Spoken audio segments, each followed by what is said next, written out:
చాలా సంతోషం. చక్కగా రేపు ఆదివారం సూర్యభగవానుడంటే స్వామి హనుమకి ఎనలేని భక్తి. ఎందుకంటే సూర్యుడు ఆయన యొక్క గురువు.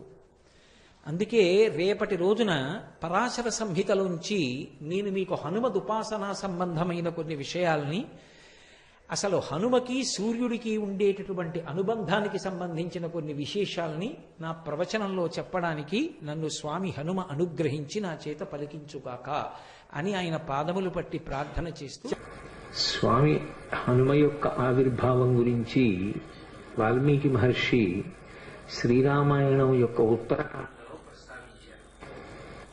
శ్రీరామాయణం యొక్క పట్టాభిషేక సర్గ కూడా పొదగబడినటువంటి యుద్ధకాండ కూడా దాటిపోయిన తరువాత ఉత్తరకాండ సాధారణంగా చదివేటటువంటి అలవాటు తక్కువగా ఉంటుంది.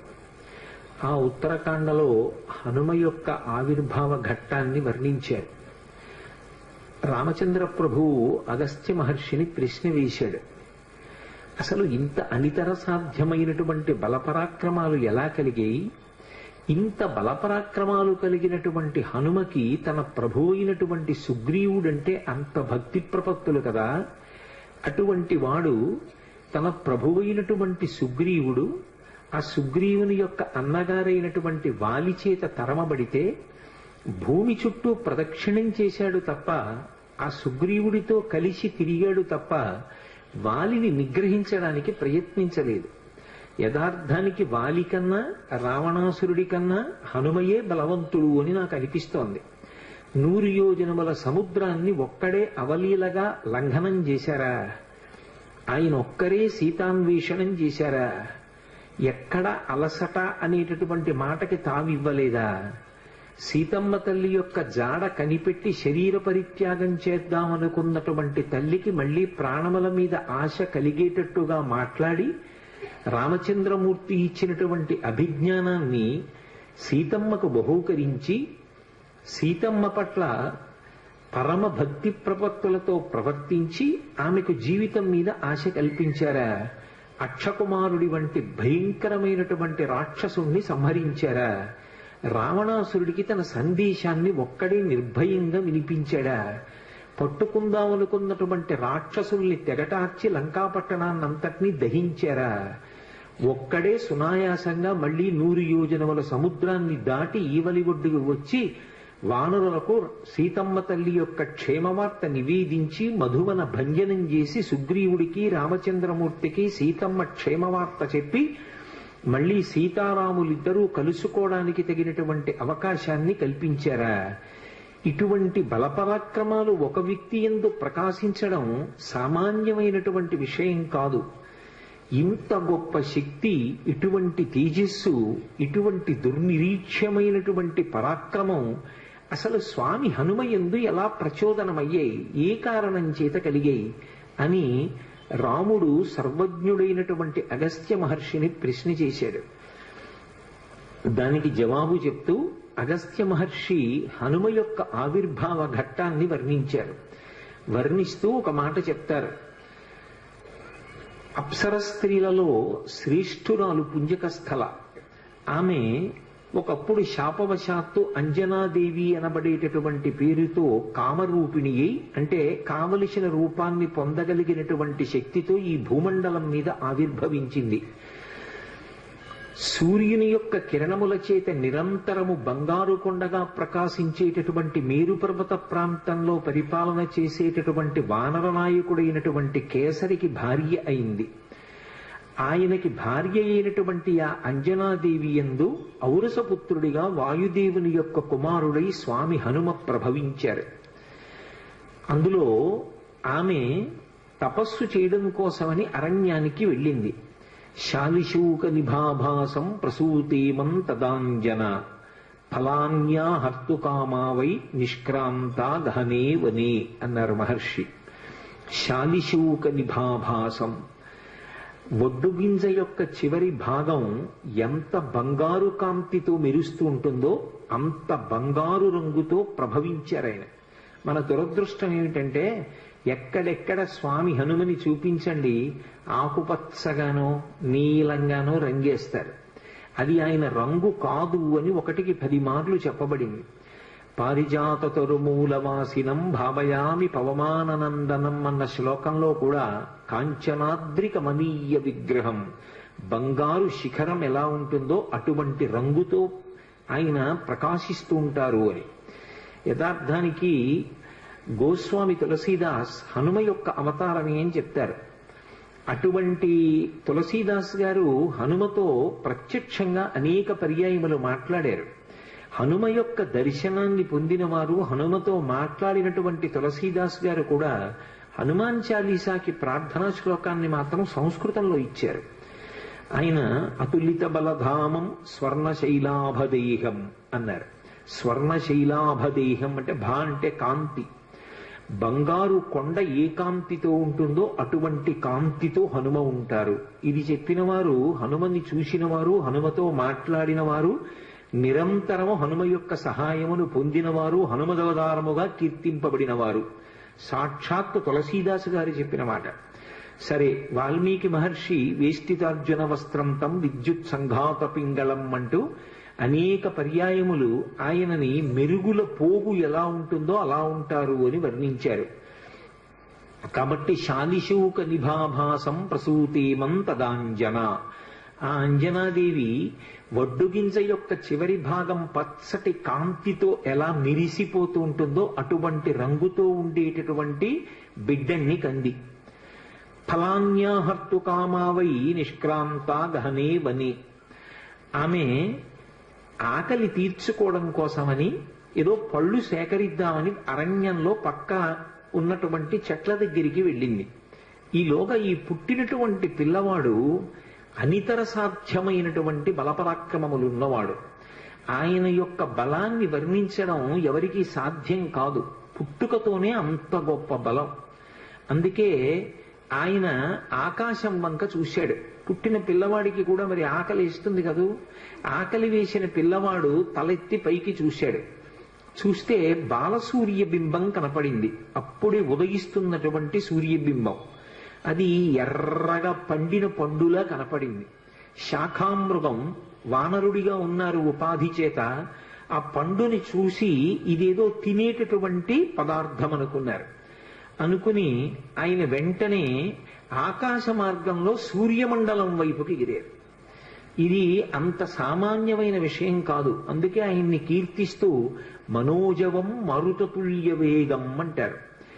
మనస్సు యొక్క జవం ఎలా ఉంటుందో, గాలి యొక్క వేగం ఎలా ఉంటుందో అంత వేగము కలిగినటువంటి వారు హనుమ. అప్పుడే పుట్టిన పిల్లవాడు అంత వేగంతో సూర్యమండలం వైపుకి ఎడుతున్నాడు. బాలార్కాభిముఖో బాలో బాలార్క ఇవ మూర్తిమాన్ గ్రహీతు కామో బాలార్కం ప్లవతే అంబర మధ్యగా అన్నారు మహర్షి. చిన్న అప్పుడే పుట్టినటువంటి హనుమ, శిశురూపంలో ఉన్నటువంటి హనుమ ఆకాశంలో ఎగిరి సూర్యమండలం వైపుకు వెడుతుంటే బాలార్కాభిముఖో బాలు బాలార్క ఇవ మూర్తిమాన్, బాలసూర్యుడికి ఎదురుగుండా వేరొక బాలసూర్యుడు వెడుతున్నాడా అన్నంత తేజస్సుతో వెళ్ళారు. ఎందుకని అంటే నిన్ననే మీతో నేను మనవి చేశాను. ముఖం నాసికయా తస్యా తామ్రయా తామ్రమాబభౌ అంటారు మహర్షి. ఆయన ముఖమండలం, ఆయన నాసిక, ఆయన యొక్క మూతి అంత ఎర్రగా ఉంటాయి. అరుణారుణ కాంతులతో ఉదయిస్తున్నటువంటి సూర్యబింబం కూడా అంతే ఎర్రగా ఉంది. ఈయన బయలుదేరి సూర్యుడి వైపుకి ప్రయాణం చేస్తున్నారు. సూర్యుడి వైపుకి పిల్లవాడు వెళ్ళిపోతున్నాడు. కన్న తల్లి అంజనాదేవి పక్కనే పళ్ళు సేకరించడానికి వెళ్ళింది. పిల్లవాడికి ప్రమాదం జరుగుతుందేమో, సూర్యుని యొక్క కాంతి తట్టుకోలేక దహింపబడతాడేమోనని వెనక తండ్రి అయినటువంటి వాయువు అనుగమించారు. ఆ అనుగమించడంలో మంచు ఎలా ఉంటుందో అటువంటి చల్లటి వాతావరణాన్ని పిల్లవాడి చుట్టూ సృష్టించారు. ఇప్పుడు ఈ పిల్లవాడు సూర్యమండలం దగ్గరికి వెళ్లి సూర్య బింబాన్ని పట్టుకున్నాడు. అయినా సూర్యుడు దహించలేదు. నిజానికి సూర్యుడు కాల్చేయాలి. కానీ ఆయన ఒక్కసారి ఆలోచించాడు. దేవతల యొక్క కార్యాన్ని తీర్చడానికి వచ్చినటువంటి మహోత్కృష్టమూర్తి ఈ పిల్లవాడి వలన ఎదర దేవతలకు, భక్తులకు ఎన్నో కార్యాలు జరగవలసి ఉన్నాయి. బాల్యచేష్టితంగా తెలిసి తెలియక ఎగిరి వచ్చి నన్ను పట్టుకున్నాడు. ఈ పిల్లవాణ్ణి నేను నా యొక్క తేజస్సు చేత దహించకూడదని ఉపసంహారం చేసి రక్షించారు. ఈలోగా అది పర్వం, గ్రహణ సమయం. సూర్యబింబాన్ని గ్రసించడం కోసమని రాహువు వచ్చాడు. ఎప్పుడైతే రాహు వచ్చాడో బాల్య చాపల్యం అని ఒకటి ఉంటుంది. పిల్లలు చూడండి, కాసేపు కమలాఫలం పట్టుకుంటారు, ఏదో పక్కన కాశ్మీర ఫలం కనపడింది అనుకోండి, దీన్ని వదిలేసి దాన్ని పట్టుకుంటారు. అలా సూర్యబింబాన్ని పట్టుకున్నటువంటి హనుమ పక్కన వచ్చినటువంటి రాహువుని చూసి వెంటనే సూర్యబింబాన్ని విడిచిపెట్టి ఆ రాహువుని పట్టుకోవడానికి వెళ్ళారు. ఇది చూసి రాహువు భయంతో పరుగు పరుగున ఇంద్రలోకానికి వెళ్ళాడు. ఇంద్రుడు సింహాసనం మీద కూర్చుని ఉన్నాడు. నీవు నాకు అవకాశం ఇచ్చావు, పర్వదినాలలో సూర్యచంద్రుల్ని నేను గ్రసించవచ్చు, కానీ ఇవాళ పర్వన్నాడు నేను సూర్యుణ్ణి గ్రసించడానికి వెళ్ళేసరికి నాకన్నా ముందే వేరొక పిల్లవాడు వానర రూపంలో ఉన్నటువంటి వాడు వచ్చి సూర్యబింబాన్ని గ్రసిస్తున్నాడు, కాబట్టి నువ్వు నీ మాట తప్పావన్నాడు. ఇంద్రుడు ఇది చేసినటువంటి నియమానికి వ్యతిరేకమైనటువంటి వ్యవహారం, కాబట్టి ఈ విషయాన్ని ఏదో నేను పరిష్కరిస్తాను అని వెంటనే ఐరావతాన్ని అధిరోహించాడు. అది 4 దంతములతో మదజలధారలతో ప్రకాశిస్తోంది. తెల్లటి ఏనుగు. అది ఎక్కి ఆయన సూర్యమండలం దగ్గరికి వచ్చాడు. వచ్చేటప్పటికి పిల్లవాడు రాహువు పారిపోవడం చూసి మళ్లీ వచ్చి సూర్యబింబాన్ని పట్టుకుంటున్నాడు. ఎంతలో రావాలి దేవతలు? ఈలోగా దేవేంద్రుడు వచ్చాడు. ఈ పిల్లవాడు వెనక్కి తిరిగి చూశాడు. తెల్లటి ఏనుగు కనపడింది ఐరావతం. ఇదేదో ఈ పండు బాగుంది, దీన్ని పట్టుకుందామని విడిచిపెట్టేసి ఆ సూర్యబింబాన్ని గబగబా వెళ్లి ఐరావతాన్ని పట్టుకున్నాడు.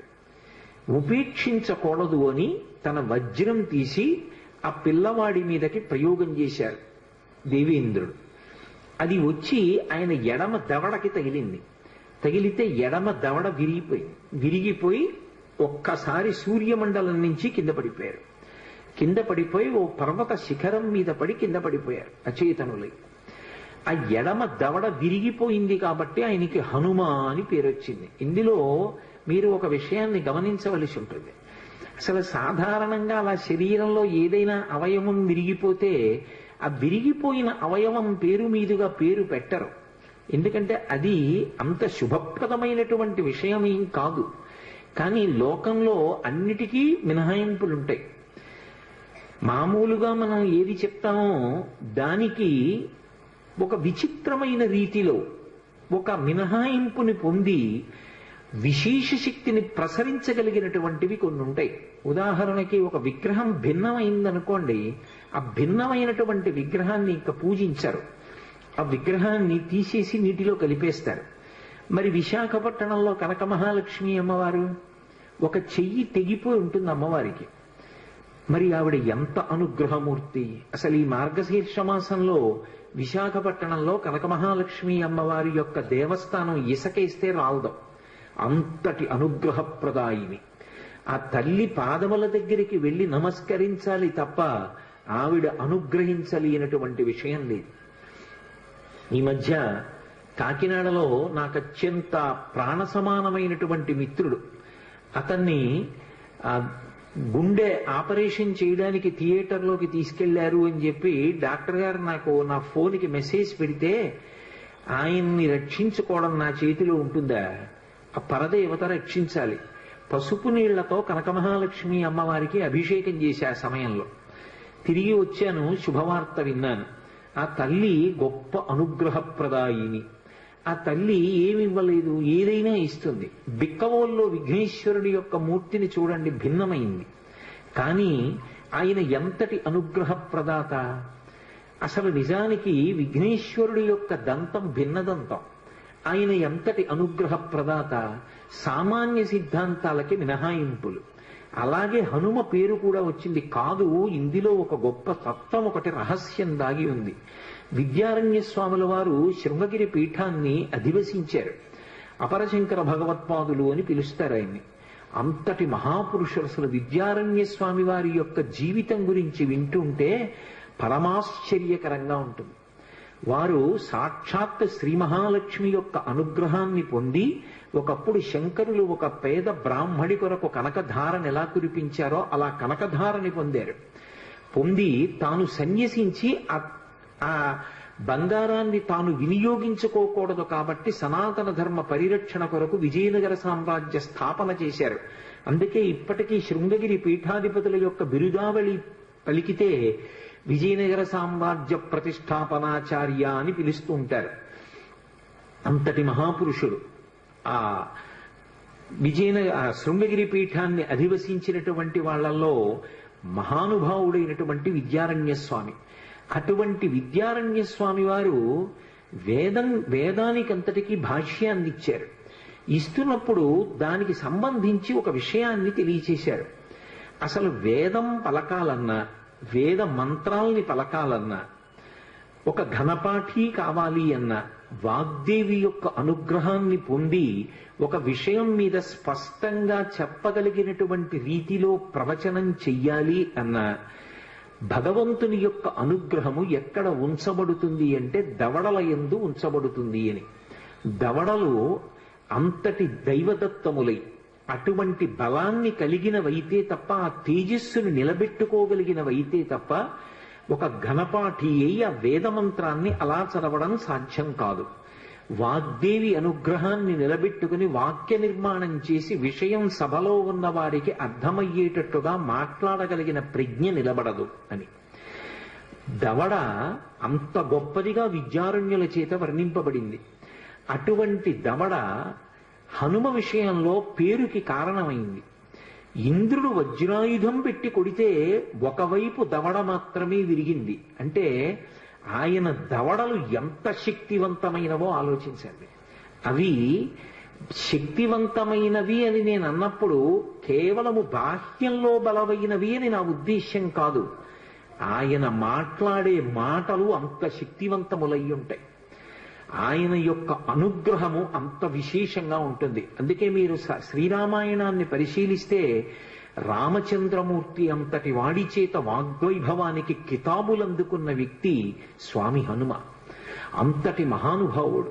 అందుకే ఎడమ దవడ విరిగింది కాబట్టి, విరిగిన హనువు కలిగిన వారు కాబట్టి హనుమ అని పిలిచారు. అంజనాదేవి యొక్క కుమారుడు కనుక ఆంజనేయుడు అని పిలిచారు. వాయువు యొక్క కుమారుడు కనుక వాయుపుత్రుడు పవనసూతి అని పిలిచారు. వానరుల యొక్క నాయకుడు కనుక వానరాధీశుడు అని పిలిచారు. అనేకమైన పేర్లతో ఆయన కీర్తింపబడ్డారు.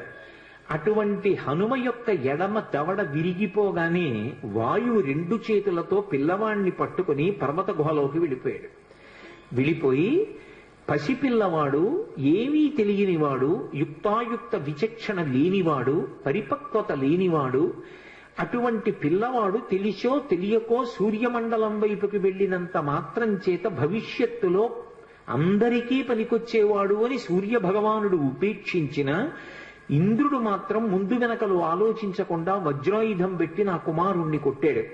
కాబట్టి నాకు ఆగ్రహం కలిగింది అని ఆయన సమస్త భూతముల యందు కూడా తన యొక్క చలనాన్ని నిలుపుదల చేశాడు. అంటే సమస్త ప్రాణుల యందు కూడా వాయువు లోపల తిరుగుతూ ఉంటుంది. ఏదో ఊపిరి తీసి విడిచిపెట్టడమే కాదు, ఒక్కసారి ఊపిరి తీస్తే అది 10 వాయువులుగా విడిపోతుంది. ప్రాణ అపాన వ్యాన ఉదాన సమాన నాగ కూర్మ కృకర ధనంజయ దేవదత్తములు అని ఈ 10 పేర్లతో విడిపోయినటువంటి వాయువులో ఒక వాయువు ఈ శరీరం అంతా కూడా కదలడానికి, వంగడానికి, సంధిబంధములు నిలబడడానికి కారణమవుతుంది. దాని చేతనే శరీరము వంగుతుంది అని వేదాంత శాస్త్రం. కాబట్టి ఇప్పుడు ఆయన లోపల తిరగడం మానేశాడు, బయట తిరగడం మానేశాడు. ఇప్పుడు ఏమైంది? కాష్టభూతాని జిజ్ఞిరే అన్నారు మహర్షి. కాష్టము అంటే కొయ్య. ప్రాణం పోయిన వ్యక్తి చూడండి, అప్పుడే చచ్చిపోయిన వ్యక్తి చెయ్యిలే అన్నారనుకోండి కదులుతుంది. కాసేపు అయిపోయింది అనుకోండి, కొంతసేపు అయిపోయిన తర్వాత కాష్టభూతం అయిపోతాడు. అంటే కొయ్య ఎలా అయిపోతుందో అలా అయిపోతాడు. ఓ కర్రని ఇట్నుంచి పట్టుకుని పైకెత్తితే మొత్తం కర్ర లేచినట్టు, శరీరం కాలు పట్టుకు పైకెత్తితే మొత్తం శరీరం పైకి లేచిపోతుంది. కారణం వాయు ప్రసరణం ఆగిపోతుంది అని శాస్త్రం. కాబట్టి కాష్టభూతాన్ని జిజ్ఞిరే, ఎవరు ఎలా ఉన్నారో అలాగే బిగిసిపోయారు. ఇప్పుడు దానివల్ల ఏమైంది అన్నారు, ధర్మచక్రం నిలబడిపోయింది. ఇది ఈ దేశం యొక్క గొప్పతనం.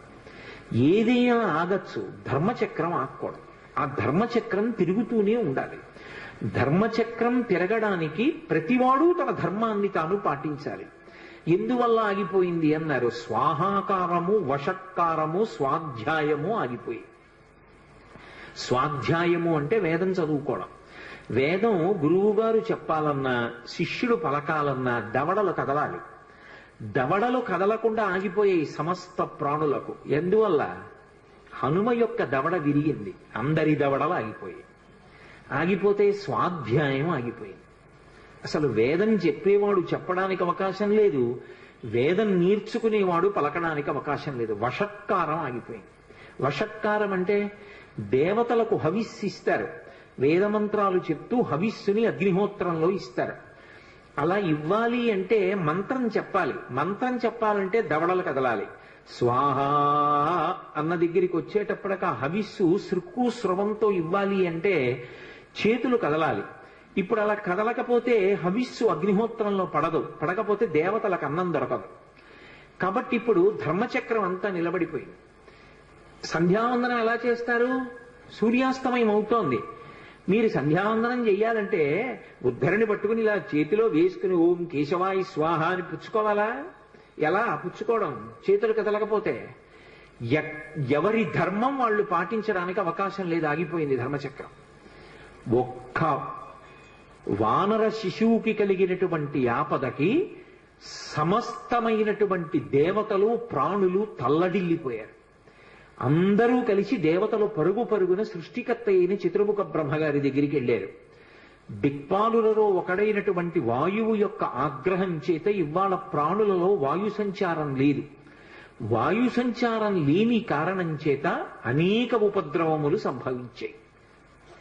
నిజంగా ఋషి ప్రోక్తమైనటువంటి విషయాలు చదువుతుంటే ఎంత గొప్పగా వర్ణిస్తారా అనిపిస్తుంది. వాళ్ళు ఒక మాట అన్నారు, ఏమిటి వాయువు యొక్క శక్తి అంటే, నమస్తే వాయు త్వమేవ ప్రత్యక్షం బ్రహ్మాసి అని మనం ఆయన్ని స్తోత్రం చేస్తూ ఉంటాం. వాయువు యొక్క గొప్పతనం ఏముంది అంటే, దేవతలు అన్నారు వాయు ప్రాణ సుఖం వాయు, వాయు సర్వమిదం జగత్, వాయునాసం పరిత్యక్తం న సుఖం విందతే జగత్ అన్నారు. వాయు ప్రాణ, వాయువే ప్రాణము. కడుపు నిండా తిన్నాడా, మంచినీళ్లు తాగాడా, ఇది కాదు. ఊపిరి తీయాలి, ఊపిరి వదలాలి. తీసిన ఊపిరి వదలకపోయినా, వదిలిన తరువాత తీయకపోయినా మరణించినట్టే. యావత్ పవనో నివసతి దేహే తావత్ పృచ్చతి కుశలంగేహే, గతవతి వాయో దేహాపాయే భార్యా బిభ్యతి తస్మిన్ కాయే అంటారు శంకర భగవత్పాదులు. ఊపిరి తీయలేదో అప్పటి వరకు బాగున్నారా బాగున్నారా బాగున్నారా అని అడిగిన వాళ్ళు ఇక బాగున్నారా అని అడగరు. ఆ శివం విడిపోయింది. వాయువే ప్రాణము. వాయు ప్రాణ సుఖం వాయు, నాకు సుఖంగా ఉందండి అంటాడు. ఏమిటి సుఖం? వాయువే సుఖం, బాహ్యమునందు ఆంతరమునందు కూడా. ఇప్పుడు ఎంత మెత్తటి కుర్చీ వెయ్యండి, లేకపోతే ఎంత వేదిక మీద కూర్చోపెట్టండి, అసలు నాకు గాలి తగలటం లేదనుకోండి, నాకు మాట్లాడడానికి ఎంత ఇబ్బందిగా ఉంటుంది. కొద్దిగా గాలి తగులుతోంది అనుకోండి, నాకు అమ్మయ్యా అని సేద తీరి మాట్లాడగలుగుతాను.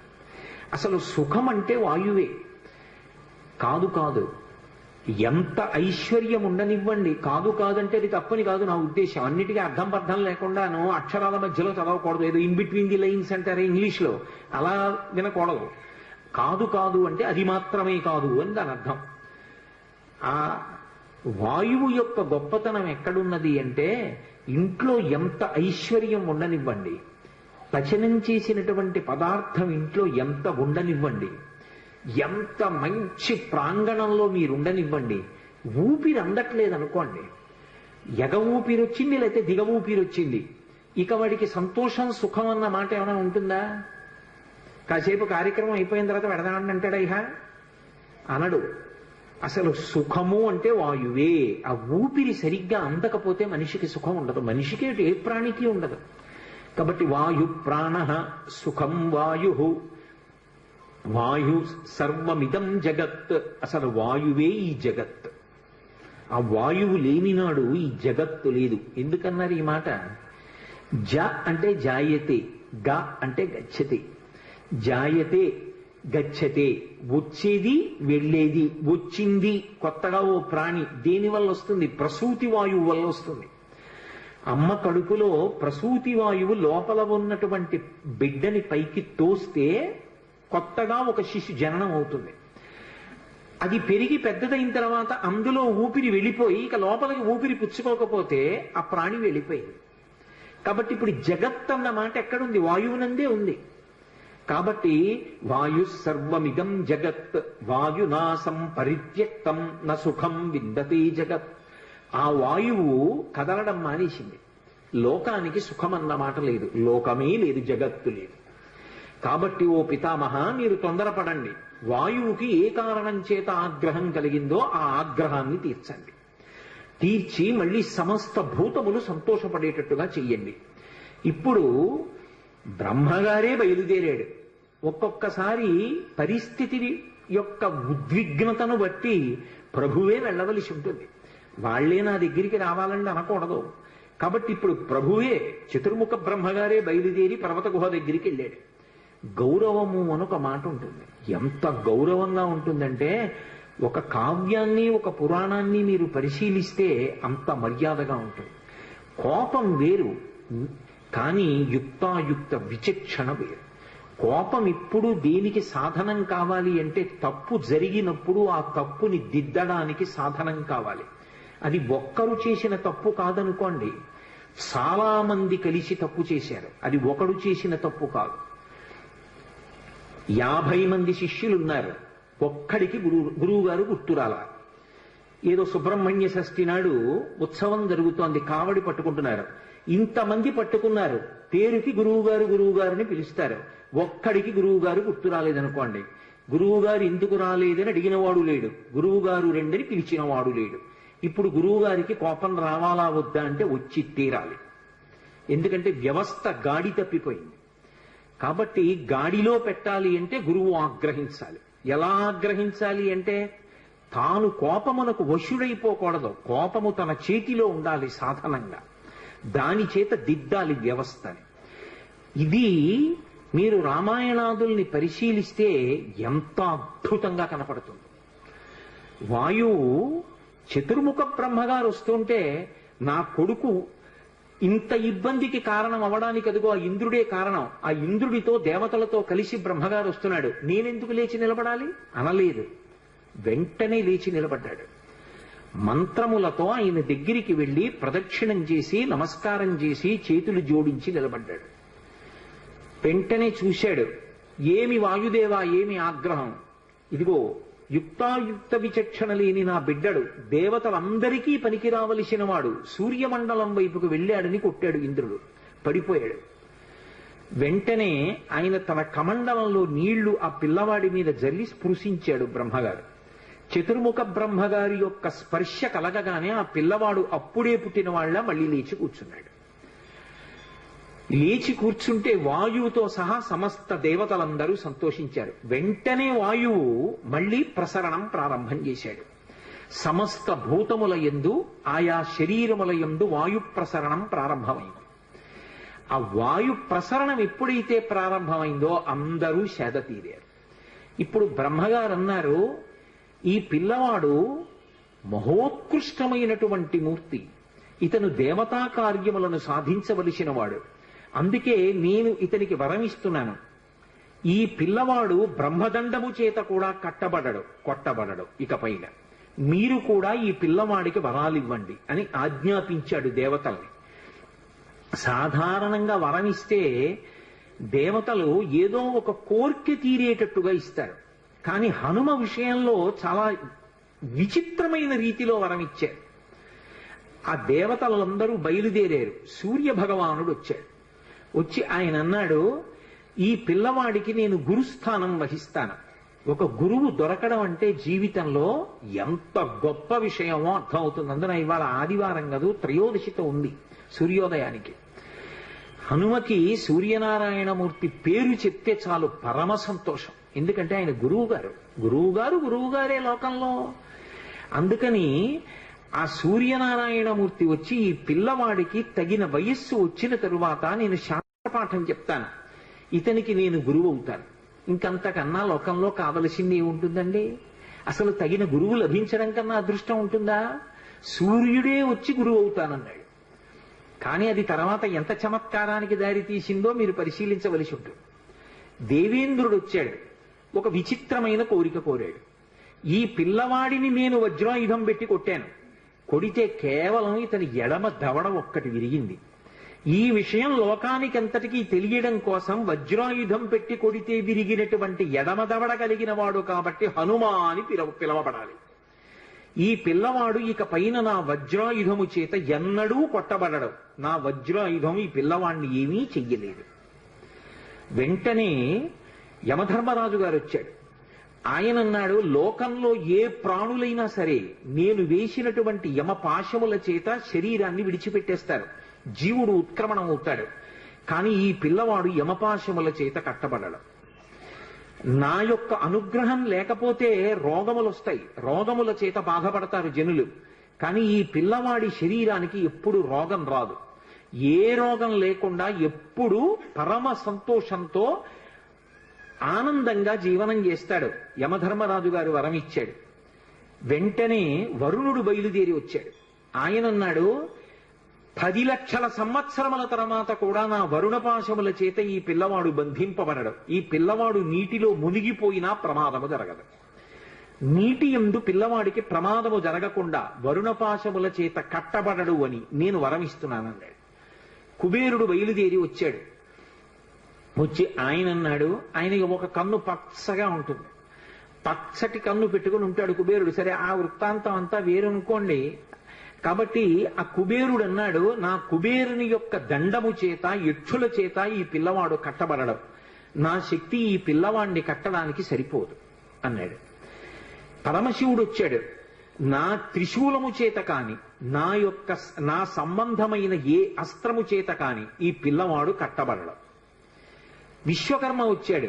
ఆయన అన్నాడు, సమస్తమైనటువంటి అస్త్రములు నా చేత నిర్మింపబడ్డాయి, శస్త్రములు నా చేత నిర్మింపబడ్డాయి.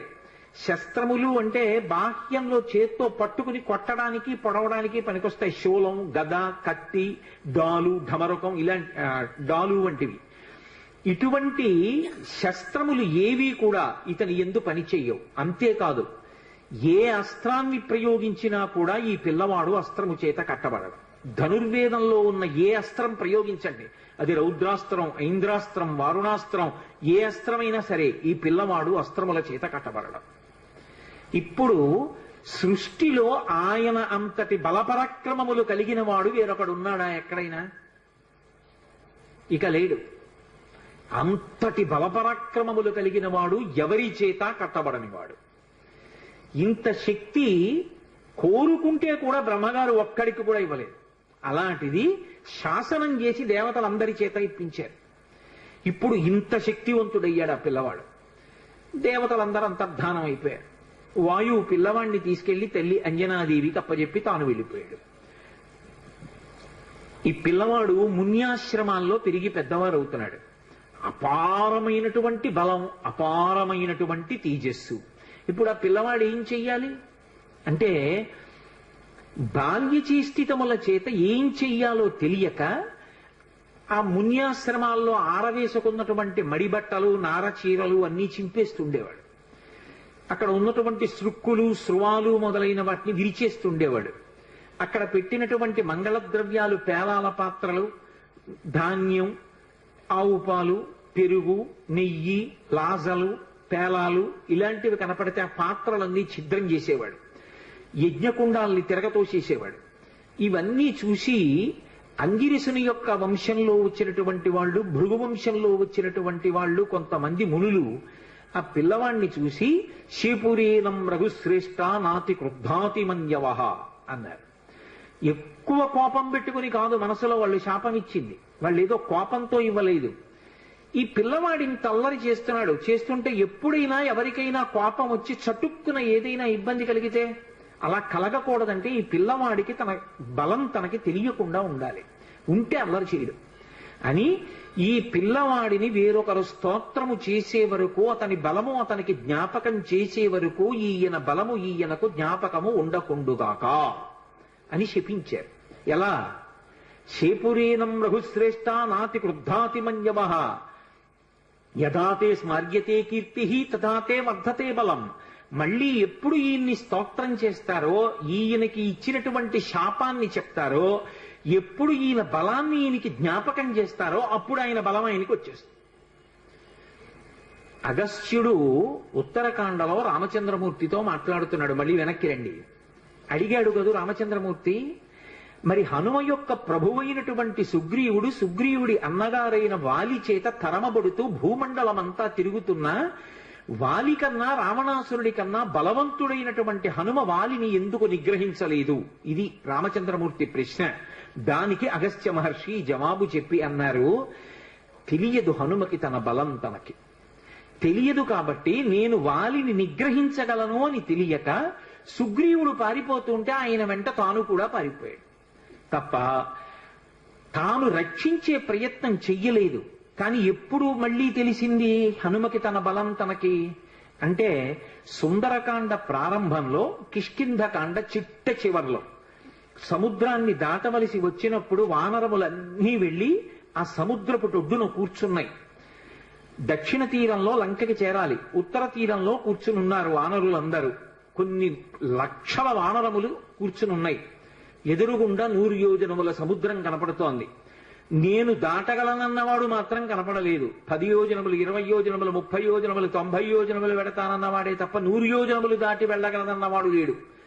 యువరాజు అంగదుడు లేచి అన్నాడు, నేను 100 యోజనముల సముద్రాన్ని గడచి వెళ్ళగలను, కానీ మళ్ళీ తిరిగి రాగలనో లేనో నమ్మకం లేదన్నాడు. కాబట్టి ఇప్పుడు 100 యోజనముల సముద్రాన్ని దాటి ఆవలి ఒడ్డుకి కాంచనలంకలో ప్రవేశించి మళ్లీ క్షేమంగా తిరిగి రాగలిగినటువంటి జవసత్వములున్నవాడు లేడు. అందరూ చతికిలబడి కూర్చున్నారు. తన బలం తనకి జ్ఞాపకం లేదు కాబట్టి హనుమ కూడా కూర్చున్నది. అప్పుడు జాంబవంతుడు లేచాడు. జాంబవంతుడు చతుర్ముఖ బ్రహ్మగారు ఆవలిస్తే వచ్చినవాడు.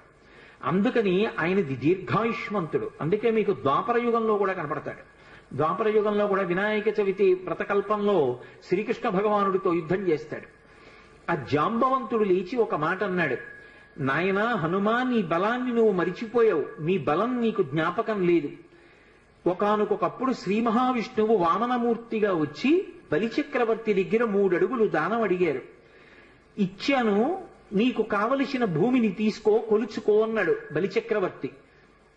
వెంటనే ఆ చిన్న పిల్లవాడిగా వచ్చినటువంటి వామనమూర్తి తన యొక్క పాదముల చేత 3 అడుగుల భూమిని కొలవడం కోసమని ఒక పాదంతో ఈ భూమినంతటినీ కొలిచాడు, ఒక పాదంతో ఆకాశాన్నంతటినీ కొలిచాడు. 3వ అడుగు ఎక్కడ పెట్టను అన్నాడు. అప్పుడు ఇంతంతైవటుడు ఇంతయై మరియుతానింతై అభోగీధిపై అంతైతో మండలగ్రమణ కల్లంతై ప్రభారాశిపై అంతై చంద్రునకంతయై ధ్రువునిపై అంతై మహర్వాటిపై అంతై సత్యపదోన్నతుండగుచు బ్రహ్మాండాంత సంవర్ధి. అంత పెరిగిపోయినటువంటి ఆ త్రివిక్రమ స్వరూపంతో పాటుగా అరణ్యములతో పర్వతములతో ఉన్నటువంటి ఈ భూమికంతటికి 21 మార్లు ప్రదక్షిణం చేశాను హనుమ. జాంబవంతుడు చెప్తున్నాడు. కానీ ఇప్పుడు ఓపిక లేదు, వెళ్ళలేను. నువ్వు సామాన్యుడివి కావు, కారణజన్ముడివి. నీ తల్లి ఒక అప్సర స్త్రీ, పుంజకస్థల. శాపవశాత్తు ఈ భూమి మీద అంజనాదేవి అన్న పేరుతో పుట్టింది. ఆమె నీ తండ్రి అయినటువంటి కేసరి యొక్క భార్య. వాయుదేవుడు ఔరసపుత్రుడిగా కేసరికి క్షేత్రజునిగా అనుగ్రహించాడు నిన్ను. అప్పుడు పుట్టినటువంటి కారణజన్ముడివి. పుడుతూనే శిశురూపంలో ఆకలిగొని ఉదయిస్తున్న సూర్యబింబాన్ని పండనుకొని పట్టుకోవడానికి వెళ్లి ఇంద్రుని యొక్క వజ్రాయుధం చేత కొట్టబడి ఎడమదవడ విరిగి కింద పడితే విరిగిన దవడ కలిగిన వాడివి కనుక హనుమా అని పేరు పొందావు. అనేక పర్యాయములు గరుత్మంతుడు సముద్రం మీద వెళ్ళిపోతూ అందులో తిరిగేటటువంటి పావుల్ని తన్నుకుపోతుండగా నేను చూశాను. వైనతేయుడైనటువంటి ఆ గరుత్మంతుని యొక్క రెక్కలకు ఎంత గొప్ప శక్తి ఉందో, హనుమా వాయుపుత్రుడవైనటువంటి నీ యొక్క భుజములయందు కూడా అంత శక్తి ఉంది. నీ బలాన్ని నువ్వు జ్ఞాపకం తెచ్చుకో. ఒకప్పుడు ఋషుల యొక్క శాపకారణం చేత నీ బలాన్ని మరిచిపోయావు. ఇప్పుడు సమస్త వానర జాతి ప్రతిష్టని, వానర ప్రభువు అయినటువంటి సుగ్రీవుని యొక్క కార్యాన్ని నెరవేర్చడాన్ని, సుగ్రీవుడిచ్చినటువంటి మాట నిజమైంది అనేటట్టుగా సుగ్రీవుడి యొక్క ప్రతిష్టని నిలబెట్టడం, రామచంద్రమూర్తి కార్యాన్ని సాధించడం, సీతమ్మ తల్లి క్షేమవార్త తీసుకురావడం, ఇంతమంది వానరుల యొక్క ప్రాణాన్ని నిలబెట్టడం నీ చేతులలో ఉన్నాయి. హనుమ, వాయువు, గరుత్మంతుడు, నువ్వు, మీ ముగ్గురికే ఇంతటి వేగం ఉన్నది. అటువంటి నీవు ఇలా నిస్తేజుడిలా కూర్చోవడం మర్యాద కాదు. నీ బలాన్ని, నీ శక్తిని నువ్వు జ్ఞాపకానికి తెచ్చుకుని ఒక్కసారి లంఘించు అని ఆయన్ని పిలుస్తూ ఒక మాట అంటారు. హనుమాన్ హరిరాజస్య సుగ్రీవస్య సమోహ్యపి రామలక్ష్మణయోశ్చాపి తేజసాచ బలేనచ. ఇది జాంబవంతుడు చెప్పినటువంటి పరమ సత్యమైనటువంటి మాట. ఆయన అన్నాడు, ఓ హనుమ, హనుమన్ హరిరాజస్య, వానరములకన్నిటికీ రాజైనటువంటి ఓ హనుమ, సుగ్రీవస్య సమోహ్యపి, నువ్వు నీ వినయము చేత సుగ్రీవుడి దగ్గర ఒక మంత్రిగా సేవిస్తున్నావు, కానీ నువ్వు సుగ్రీవుడి కన్నా తక్కువ వాడవు కాదు. సుగ్రీవుడితో సమానమైనటువంటి బలపరాక్రమములున్నవాడివి. అది రామలక్ష్మణయోశ్చాపి, రామలక్ష్మణులిద్దరూ ఎంతటి తేజోవంతులు బలవంతులో నీవు కూడా అంతటి వాడవే.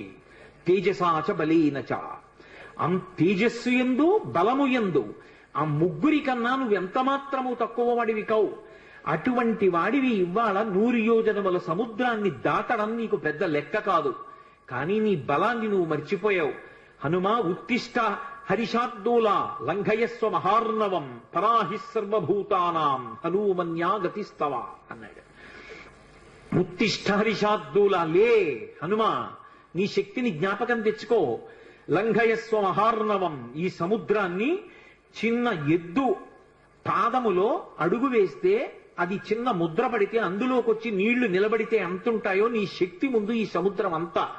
కాబట్టి ఈ సముద్రాన్ని లంఘించు. ఉత్తిష్ట హరిషార్దూలా లంఘయస్వ మహార్ణవం పరాహి సర్వభూతానాం. ఇది హనుమ యొక్క గొప్పతనం. హనుమన్యాగతిస్తవ సర్వభూతానాం. ఈ సృష్టిలో ఎన్ని భూతములున్నాయో అన్ని భూతముల కన్నా కూడా తేజోవంతుడవు, గమనమునందు అటువంటి వేగమున్నవాడివి నువ్వే. పరాహి సర్వభూతానాం హనుమన్యా గతిస్తవ, నీ యొక్క వేగం అటువంటిది. అంతటి వేగమున్నవాడివి నువ్వు ఇవాళ ఇలా కూర్చోవడం బావులేదు, లే నీ బలాన్ని పుంజుకో అన్నాడు. ఎప్పుడైతే జాంబవంతుడు కీర్తించాడో వెంటనే హనుమ యొక్క శాపం నివారణమైపోయింది. ఇప్పటికీ తెలియక ఓ మాట అంటుంటారు, మనం ఆయన బలం ఆయనకి జ్ఞాపకం చేయాలండి. మనం జ్ఞాపకం చేయక్కర్లేదు, ఎప్పుడూ ఆయన శాపం తీరిపోయి తన బలం తాను జ్ఞాపకానికి తెచ్చుకున్నారు కాబట్టే వెంటనే ప్రతిజ్ఞ చేశారు. లేచి నిలబడి, ఇక్కడి నుంచి నేను కాని సముద్ర లంఘనాన్ని ప్రారంభం చేస్తే నేను నా పాదములతో భూమిని దట్టించినప్పుడు ఈ భూమి ఊంచుకోలేదు. అందుకే మహేంద్రగిరి మీద నిలబడి అక్కడి నుంచి బయలుదేరి వెడతాను.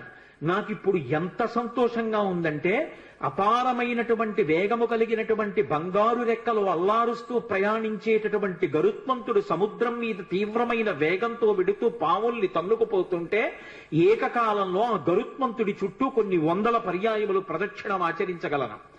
సముద్రానికి ఉత్తర తీరంలో నిలబడి వంగి ఉత్తర తీరాన్ని నా చేతితో స్పృశించగలను.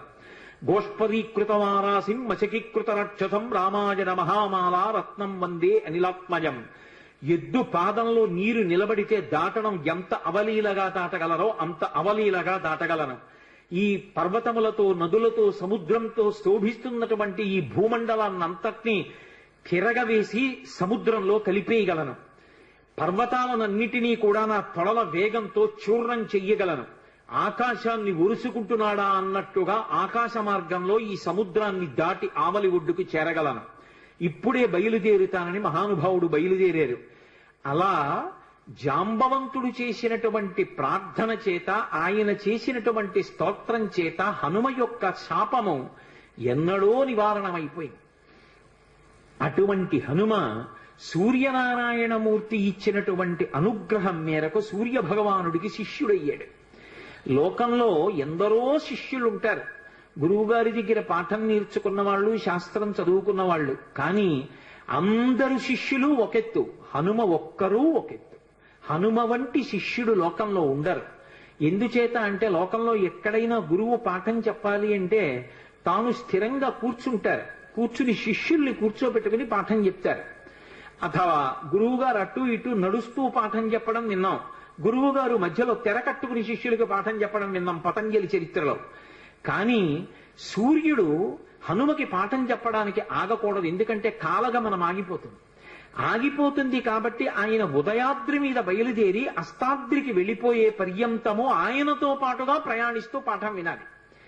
ఆయన పోని ప్రయాణించేటప్పుడు చంద్రుళ్ళ సుధాకిరణుడై ఏం చల్లగా ఉండడు, నిమిషానికి ఆయన తేజస్సుని పుంజేసుకుంటాడు.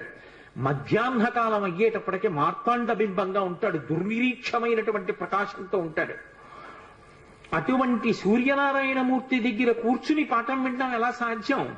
పోని గురువుగారు పాఠం చెప్తుంటే ఆయన నేర్చుకున్నది వ్యాకరణం. పైగా వ్యాకరణం నేర్చుకోవాలి అంటే కేవలం విని నేర్చుకోవడం కుదరదు, పుస్తకం చేతితో పట్టుకోవాలి. పట్టుకుని గురువుగారికి పక్కన నిలబడి ఇలా చెవి పెట్టి గురువుగారితో సమానంగా కూర్చోవడం గాని గురువుగారితో సమానంగా నిలబడ్డం గాని చేసి పాఠం నేర్చుకోకూడదు. గురువుగారికి పోని గురువుగారు వస్తుంటే కొంచెం ముందుకు వెడుతూ ఇలా చెవి పెట్టి విందామంటే గురువుగారికి పృష్ఠభాగం చూపించకూడదు. గురువుగారికి ముందుకు నిలబడి పాఠం వినాలి. గురువుగారికి ఎదురుగుండా నిలబడదామంటే నిరాధారమైన ఆకాశ మార్గంలో సూర్యనారాయణమూర్తి యొక్క రథం వెళ్ళిపోతుంటుంది. దుర్నిరీక్షమైన తేజస్సు క్షణానికి పుంజేసుకుని మీదకొస్తాడు. అంత వేగంతో సూర్యుడు వస్తే అంత వేగంతో వెనక్కి నడవాలి. వెనక్కి నడుస్తూ చేతిలో శాస్త్రం పట్టుకుని శాస్త్రం వంక చూస్తూ గురువుగారి ముఖం వంక చూస్తూ గురువుగారు చెప్పిన మాటలు వింటూ శ్రద్ధతో చదువుకుంటూ నేర్చుకుంటూ వెనక్కి నడవాలి. నడిచి గురువుగారు అస్తాద్రికి చేరుకునేటప్పటికీ శిష్యుడు అస్తాద్రికి చేరుకుని ఆ రోజు పాఠం పూర్తి చెయ్యాలి. ఎవరైనా వెళ్ళగలరా? సూర్యుడి దగ్గర పాఠం నేర్చుకోగలరా? మహానుభావుడైనటువంటి స్వామి హనుమ నేర్చుకున్నాడు. అందుకే సూర్యనారాయణమూర్తికి తన శిష్యుడైనటువంటి హనుమ పేరు చెప్తే ఎంత సంతోషం, ఇటువంటి శిష్యుడు ఎక్కడ దొరుకుతాడని. శిష్యుడి పేరు చెప్తే గురువు పులకించిపోవాలి. దేని చేత అంటే శిష్యుడి యొక్క నడవడి చేత. శిష్యుడి నడవడి చూసి గురువు ఛీ అనే రోజు తెచ్చుకోకూడదు. అంతకన్నా అసహ్యకరమైన విషయం లోకంలో ఎక్కడుంటుంది? కాబట్టి ఆ హనుమ యొక్క వినయం, ఆ హనుమ యొక్క నడవడి చూసి గురువు అయినటువంటి సూర్యనారాయణమూర్తి పరవశించిపోయేవాడు. విచిత్రం ఏమిటంటే హనుమకి గురువు సూర్యనారాయణమూర్తి, ఆ సూర్య వంశంలో ప్రభవించినటువంటి వాడు రామచంద్రమూర్తి. రామచంద్రమూర్తికి గురువు వశిష్ఠుడు. రామచంద్రమూర్తికి గురువు వశిష్ఠుడైతే రామచంద్రమూర్తి స్వామి హనుమకి సమస్తం.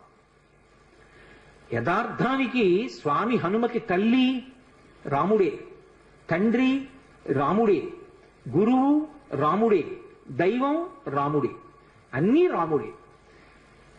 అసలు శాస్త్రంలో ఒక సీతారామాంజనేయ సంవాదం అని ఒక విషయం చెప్తారు. రామతారక మంత్రోపదేశం హనుమకి ఎవరు చేశారు అంటే సీతమ్మ చేసింది అంటారు.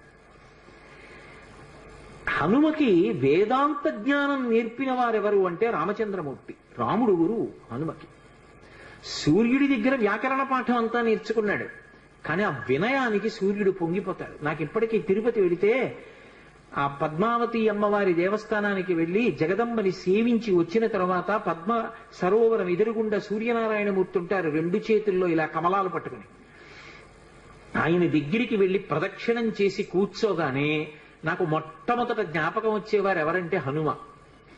ఎందుకంటే ఈ గురువు గారు ఎంత మురిసిపోతూ ఉంటారో ఆయన్ని శిష్యుడిని తలుచుకుని. అది కదా శిష్యుడంటే. శిష్యుడి పేరు చెప్పేటప్పటికీ గురువు పరవశించిపోవాలి. గురువు సదా నా శిష్యుడు రక్షింపబడుగాక అని మనసులో అంత సంతోషంతో ప్రార్థన చేసేటట్టుగా శిష్యుడి యొక్క నడవడి ఉండాలి. అందుకే ఆ సూర్యనారాయణమూర్తి దగ్గర వ్యాకరణం నేర్చుకున్నారు, వేదాంతాన్ని రామచంద్రమూర్తి దగ్గర నేర్చుకున్నారు హనుమ. రామచంద్రమూర్తికి వేదాంత జ్ఞానము పట్ల విశేషమైనటువంటి అనురక్తి, ధర్మానుష్ఠానమునందు కూడా అంతే అనురక్తి. మనకి పూర్వమీమాంస ఉత్తరమీమాంస అని రెండు ఉంటాయి.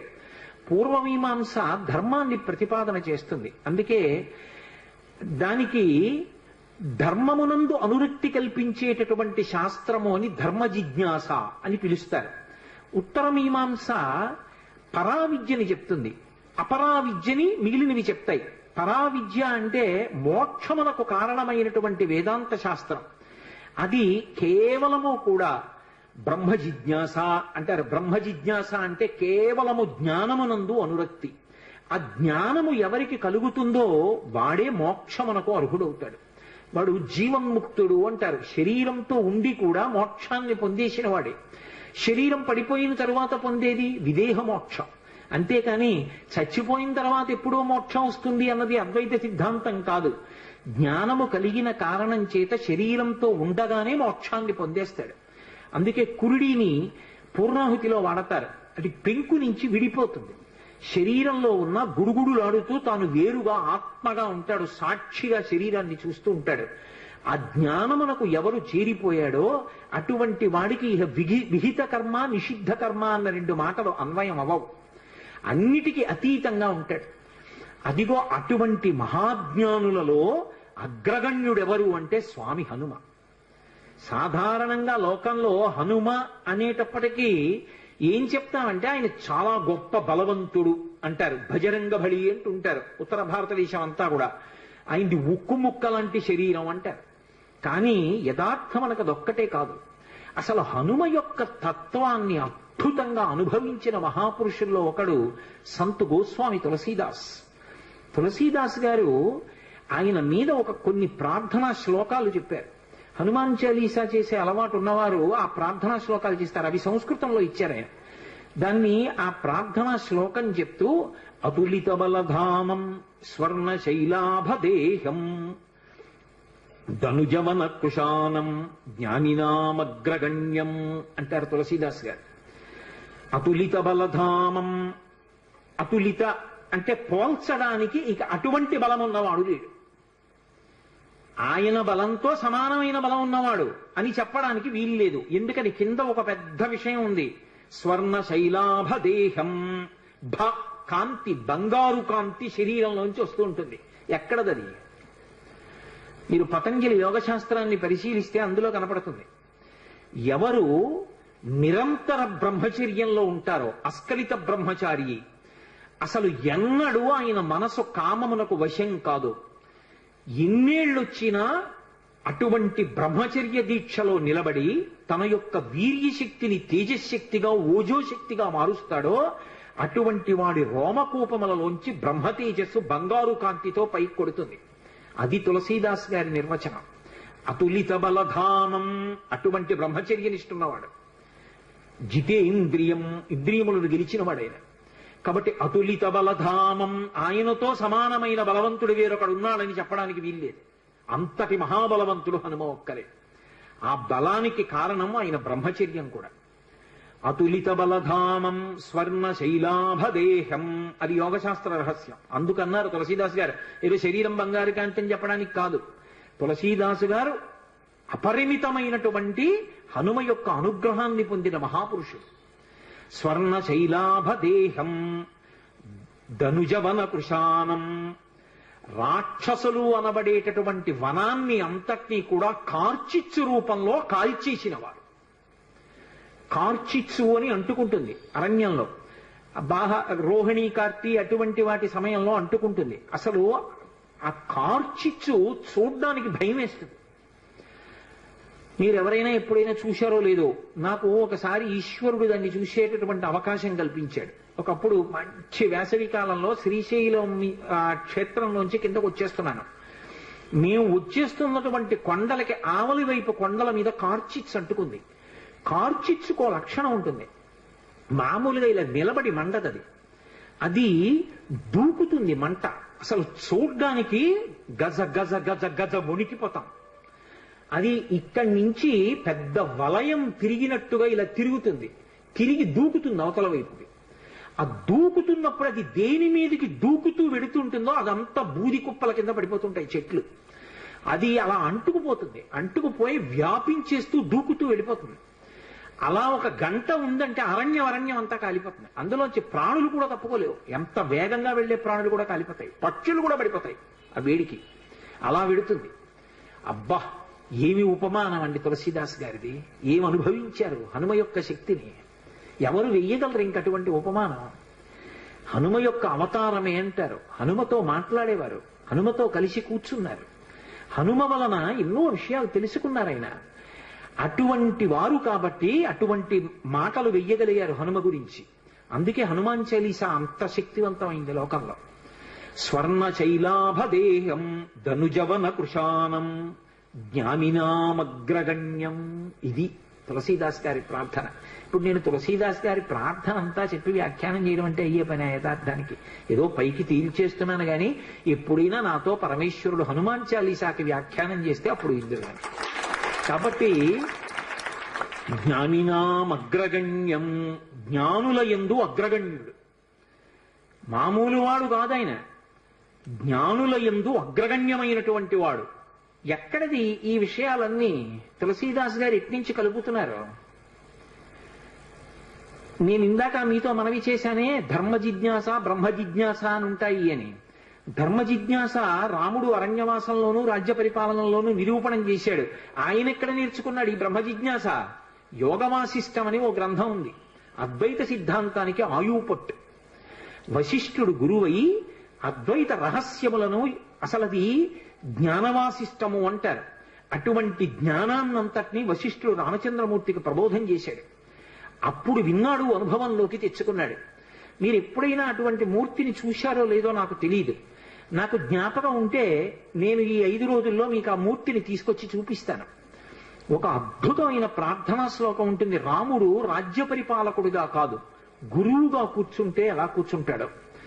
వైదేహీ సహితం సురద్రుమతలే హైమే మహామంటపే మధ్యే పుష్పకమాసనే మణిమయే వీరాసనే సుస్థితం అగ్రే వాచయతి ప్రభంజనసుతే తత్వం మునిభ్యః పరం వ్యాఖ్యాంతం భరతాదిభిః పరివృతం రామం భజే శ్యామలం.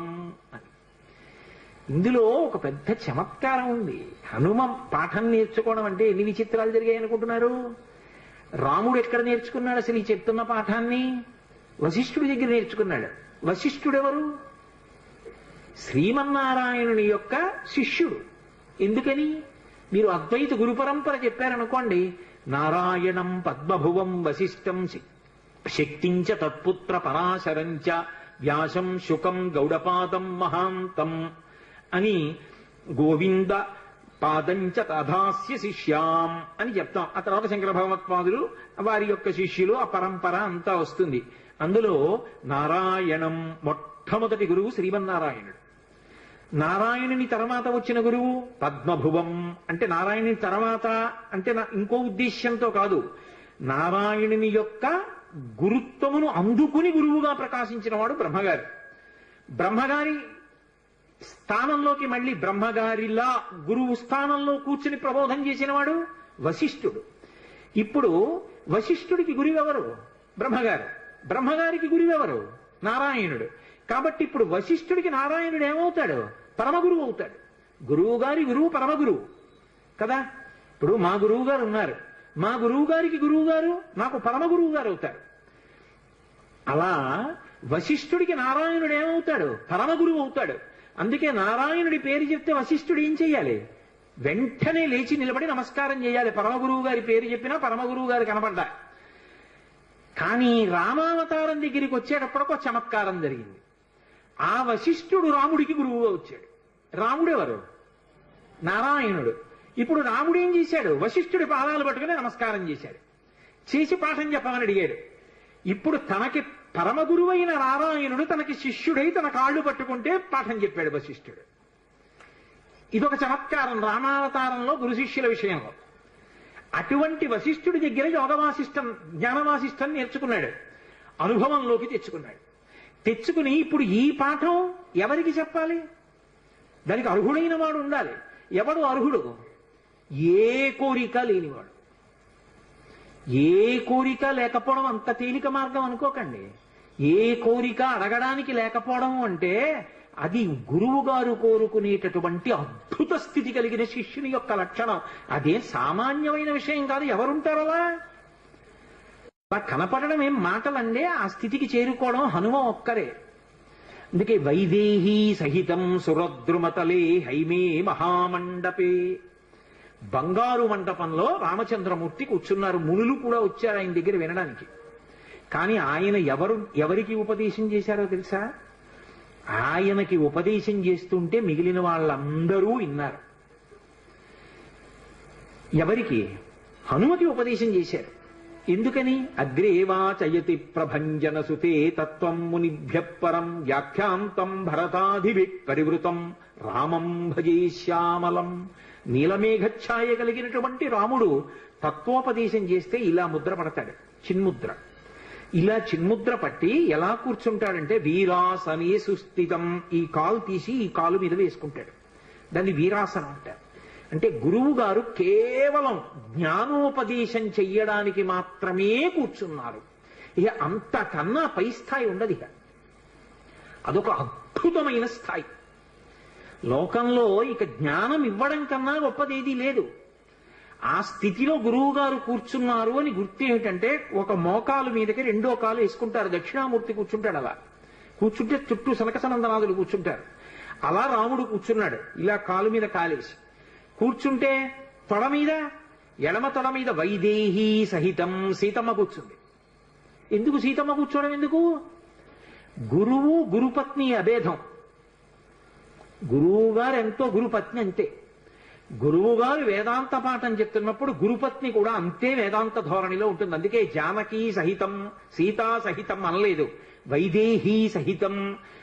వైదేహి అంటే విదేహ వంశంలో పుట్టింది, శరీర భ్రాంతి లేదు, తాను కూడా ఆత్మగా రమిస్తున్న సీతమ్మ.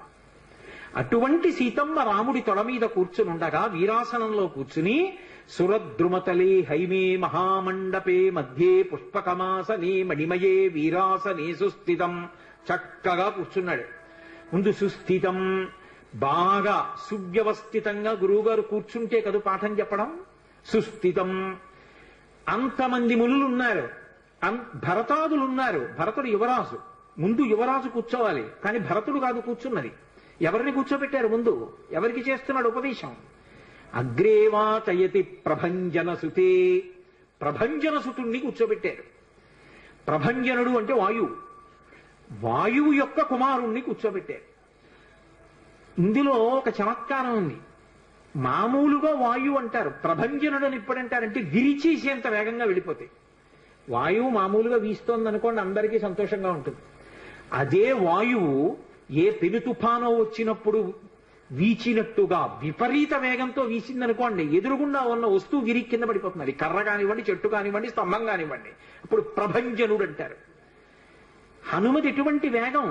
మనోజవం అరుతతుల్య వేగం.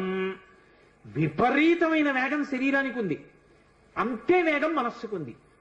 కానీ గురువు గారి దగ్గర కూర్చున్నప్పుడు ఎలా కూర్చుంటారంటే శరీరము కదలదు, మనసు కదలదు. మనకంత వేగం లేకపోయినా శరీరము అంత వేగంగా వెళ్ళదు. నిజానికి హనుమ మనసుకున్నంత వేగమూ లేదు. అయినా కూడా మన మనసు గురువు గారి దగ్గర ఉండదు. పాఠం మీద ఉండదు, శాస్త్రం మీద ఉండదు, భగవంతుడి మీద ఉండదు. మిమ్మల్ని కాదు, నాబోటిగాడి గురించి చెప్తున్నా. ఎక్కడో తిరుగుతుంటుంది. ఆయన అంత వేగంగా వెళ్ళగలిగిన వాడు గురువు గారి దగ్గరికి వచ్చేటప్పటికి అంత నిశ్చలంగా కూర్చుంటాడు. ప్రభంజన సుతే తత్వం మునిభ్య పరం. హనుమకి చెప్తుంటే మిగిలిన వాళ్ళు విన్నారు తప్ప యువరాజని భరతుణ్ణి కాని మునులని మిగిలిన వాళ్ళని కాని కూర్చోబెట్లా. ఒక్క హనుమని కూర్చోబెట్టారు. ఎందుకని? ఏ కోరిక లేకుండా మనసులో నాకు ఇది కావాలన్న కోరిక లేదు. అందుకని బ్రహ్మ జిజ్ఞాస అందుకోవడానికి అర్హుడయ్యాడు. గురువు గారు అలా కూర్చున్నారు అంటే అది అందుకోవడానికి అర్హుడైన శిష్యుడిగా కూర్చోవడం అంటే అంతకన్నా అదృష్టం జీవితంలో ఏముంటుందండి. ఇంకా గురువు గారు అలా వచ్చి కూర్చున్నారంటే శిష్యుడిగా నేను కూర్చుంటానండి అనాలి అంటే ఎన్ని కోట్ల జన్మల అదృష్టం ఉంటే అంటారు ఆ మాట. కాబట్టి హనుమని కూర్చోబెట్టారు ఎదురుగుండా. తత్వం మునిభ్య పరం. దక్షిణామూర్తిలో ఇలా చిన్ముద్ర పట్టాడు రాముడు. చిన్ముద్ర పట్టి అగ్రేవాచయతి ప్రభంజన సుతే తత్వం మునిభ్య పరం వ్యాఖ్యాంతం భరతాధివి పరివృతం రామం భజే శ్యామలం. హనుమకి చెప్తుండగా వేదాంతాన్ని మిగిలిన వాళ్ళందరూ విన్నారు. ఈ జ్ఞాన మార్గాన్ని, ఈ బ్రహ్మ జిజ్ఞాస బాగా అనుభవంలోకి తెచ్చుకున్నవారు. అందుకే మీకు మహాభారతంలో ఆరణ్య పర్వంలో గంధమాదన పర్వతంలో అరటి తోటలో ఒక పర్వత గుహలో యోగంలో తనలో తాను రమిస్తూ కూర్చుని ఉంటారు. అంతటి మహాయోగమూర్తి హనుమ. అటువంటి వారు అంతటి మహాశక్తివంతుడు. ఎంత శక్తివంతుడో అంత వేగంతో వెళ్ళగలిగినటువంటి వాడు. అలా గురువు గారి దగ్గర జ్ఞానపాఠాన్ని నేర్చుకున్నటువంటి వాడు. ఆ జ్ఞానాన్ని అనుభవంలోకి తెచ్చుకుని యోగ మార్గమునందు అలా నిలబడినటువంటి వారు. అందుకే మీరు ఎప్పుడైనా హనుమ దగ్గర ప్రదక్షిణం చేశారనుకోండి, అదొక్కటి చాలు మిమ్మల్ని అనుగ్రహించేస్తుంది. మీరు ఏ కోరికతోనైనా చెయ్యవచ్చు. ఆయన పరబ్రహ్మస్వరూపుడై అనుగ్రహించేస్తాడు. ఎందుకంటే అలా యోగమునందు నిలబడగలిగిన ప్రజ్ఞాశాలి కనుక. శ్రీరామాయణంలో ఒక చమత్కారం ఉంది. దాని పేరే రామాయణము. రాముడితో మిగిలిన వ్యక్తులందరూ నడుస్తారు. అసలు రాముడు కనిపించని కాండ ఉండదు సుందరకాండ వినా. సుందరకాండలో రాముడు కనపడకపోయినా రామ కథ 1కి 10 మార్లు చెప్పబడుతుంది. అటువంటి రామచంద్రమూర్తి వలన ఉపకారము కాని ప్రత్యుపకారము కాని పొందనివాడు రామాయణమునందు లేడు. ఆయనకి ఉపకారం చేసిన వాళ్ళందరికీ ప్రత్యుపకారం చేశారు. ఒకవేళ ఉపకారం చేయకపోయినా ఉపకారం చేశారు. కానీ ఆయన ఉపకారాన్ని పొంది కూడా ప్రత్యుపకారం నేను చెయ్యలేను అని చెప్పింది ఎవరితో అంటే ఒక్క హనుమతోని చెప్పారు. రామాయణ పరిసమాప్తి సమయంలో హనుమని దగ్గరికి పిలిచి గట్టిగా కౌగిలించుకుని ఒక మాట అన్నారు. మదంగే జీర్ణతాం యాతు ఎత్తయోపకృతం కపేహి నరహ ప్రత్యుపకారాణం అపత్సాయ అతిపత్రతాం అన్నారు. హనుమా, నువ్వు చేసిన ఉపకారము నా శరీరమునందు జీర్ణమైపోవుగాక. ఎందుకని? నువ్వు నాకు చేసిన ఉపకారానికి నీకు ప్రత్యుపకారం చెయ్యడం ఇక సాధ్యం కాదు. నేను కష్టంలో ఉంటే నువ్వు నా భార్య యొక్క జాడ కనిపెట్టావు. ఇప్పుడు నీకు ప్రత్యుపకారం చేయాలంటే నీకు అటువంటి కష్టం కలగాలి. కోరచ్చా నేను? అందుకని నేను కోరను. నీకటువంటి ఆపద రాదు. కాబట్టి నీకు నేను ప్రత్యుపకారం చెయ్యలేను. నీవు చేసిన ఉపకారము నా శరీరమునందు జీర్ణమైపోవుగాక అని కౌగలించుకున్నారు. హనుమ ఒక్కరు తప్ప రామాయణం మొత్తం మీద ఈ స్థితిని పొందిన వారు వేరొకరు లేరు. అందుకే రామచంద్రమూర్తి అవతార పరిసమాప్తి సమయంలో ఆయనతో అందరూ వచ్చేస్తానని వెనక వెళ్ళిపోతున్నప్పుడు హనుమని కూడా అడిగారు. హనుమ, నువ్వు వస్తావా అని అడిగారు. రామచంద్ర ప్రభో, మీరొకటి, మీ కథ ఒకటి, మీ నామం ఒకటి కాదు. ఎక్కడ ఏమి తెలిసినా తెలియకపోయినా రామనామము రామనామము రమ్యమైనది రామనామము అంటే అక్కడికి వెడతా. రామ కథ చెప్తే వెడతా, రామాయణం చెప్తే వెడతా. ఇప్పుడు రాముడు అన్నాడు, మక్కథా ప్రచరిష్యంతి యావల్లోకే హరీశ్వర తామద్రమస్య సుప్రీతో మద్వాక్యమనుపాలయం. రామశాసనం హనుమకి. ఎక్కడ రామనామం చెప్పినా, ఎక్కడ రామ కథ చెప్పినా, ఎక్కడ రామాయణం చెప్పినా హనుమాను అక్కడికి వెళ్ళి కూర్చుని వింటూ ఉండు. హనుమ సభలోకి వచ్చారు అంటే సభలో ఉన్న వాళ్ళందరికీ మంగళమే. నన్ను నమ్మండి, చచ్చిపోయేవాడు కూడా బతుకుతాడు.